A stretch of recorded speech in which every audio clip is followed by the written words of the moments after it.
Real change happens when people decide to believe in themselves. My reason for joining the education starts way back from myself as a child growing up in a rural community, having so many barriers, looking at education as the only way out. Looking at the rural setup and the refugee settlements that I've worked in, I realized that children and teachers do not need only survival or aids that we take for them.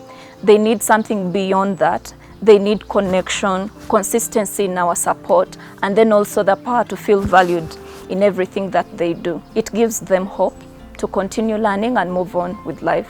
Learning is a lifeline for emotional recovery.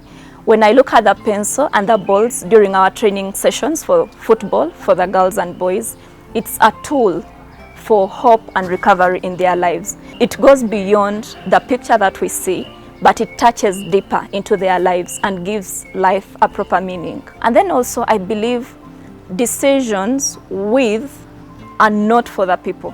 I believe if we work together with the people and find possible solutions for our problems, we are able to go through victoriously. Collective leadership entails the entire community rising up together, not waiting for anyone else to come in to save you, but you rising up together and overcoming all the challenges through taking on power and the urge to support each other and find solutions that are relevant for the challenges that you face as the community.